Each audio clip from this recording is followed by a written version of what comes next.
কুমারঘাটের রথে বিদ্যুৎপৃষ্ট হয়ে ভয়াবহ দুর্ঘটনায় আহতদের যেন কোনো রকম চিকিৎসা পরিষেবা ত্রুটি না হয়, পাশাপাশি তাদের চিকিৎসার সমস্ত ব্যয়ভার রাজ্য সরকার দেবে এবং তাদের আত্মীয় পরিজনদের থাকা খাওয়ার ব্যয়ভারও সরকার বহন করবে। বৃহস্পতিবার আহতদের জিবি হাসপাতালে দেখতে গিয়ে সংবাদ মাধ্যমের সামনে কথা বলেন ভারপ্রাপ্ত স্বাস্থ্যমন্ত্রী তথা রাজ্যের মুখ্যমন্ত্রী প্রফেসর ডক্টর মানিক সাহা। আহতদের দেখে মুখ্যমন্ত্রী তাদের চিকিৎসার বিষয়ে চিকিৎসকদের সাথে কথা বলেন। চিকিৎসকগণ সর্বদিক দিয়ে চেষ্টা করেছেন আহতদের সুস্থ করে তোলার জন্য। মুখ্যমন্ত্রী আরও বলেন, আর্থিকভাবে যেন কোনোভাবেই আহত পরিবারগুলো ক্ষতিগ্রস্ত না হয় তার জন্য রাজ্যের মুখ্য সচিব এবং স্বাস্থ্য সচিবকে নির্দেশ দেওয়া হয়েছে।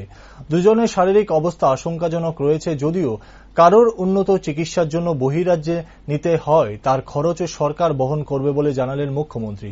তিনি আহতদের দ্রুত আরোগ্য কামনা করেন। বুধবার কুমারঘাটে জগন্নাথের উল্টো রথে বিদ্যুৎপৃষ্ট হয়ে ঘটে গেল মর্মান্তিক শোকাবহ ঘটনা।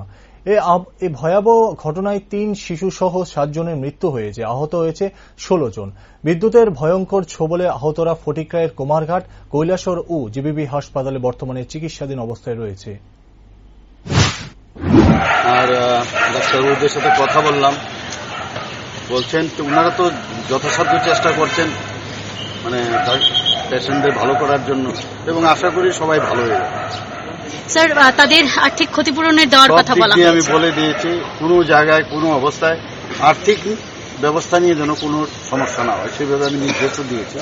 আমি চিফ সেক্রেটারি সাহেবকে বলেছি, হেলথ সেক্রেটারি সাহেবকে বলেছি, এখানে মেডিকেল সুপারিনটেন্ডেন্টও আছে, সবাইকে বলেছি যেন মানে আর্থিকভাবে যাতে কোনো সমস্যা না, ইভেন খাওয়া দাওয়ার থেকে আরম্ভ এভরিথিং, ওষুধপত্র যা যা আছে সব আমাদের সরকারের তরফ থেকে। চিকিৎসার জন্য চিকিৎসা এখনো বলেনি ওনারা, এখন তো সেটেলড হতে হবে না। বাইরে যদি কাউকে পাঠাতে হয় তাহলে সেটাও প্রয়োজন হলে আমরা চিন্তা ভাবনা করবো। আমি কালকেও বলেছি স্যার, দুজনের অবস্থা ক্রিটিক্যাল ছিল, বর্তমানে ক্রিটিক্যাল এখন তো আছে, স্টেবল আছে, এবং আস্তে আস্তে আশা করি ওরা ভালো হবে, চেষ্টা করছে ওরা সবাই। এক্স্যাক্টলি বলা যাবে না কত পার্সেন্টেজ এরকম এখনো চলছে, এবং ডাক্তারবাবুরা সাংঘাতিকভাবে পরিশ্রম করছে।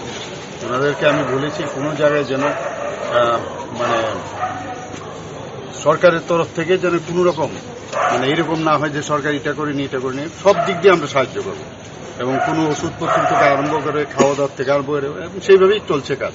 যেটা আমি গতকাল বলেছি সেইভাবেই কাজ চলছে। কয়েকজন পেশেন্টের রিয়েলি একটু প্রবলেম আছে, বাকি কয়েকজন তো খুবই ভালো। স্যার, রাজ্যে এরকম লোহার রথ অনেক আছে, এইগুলি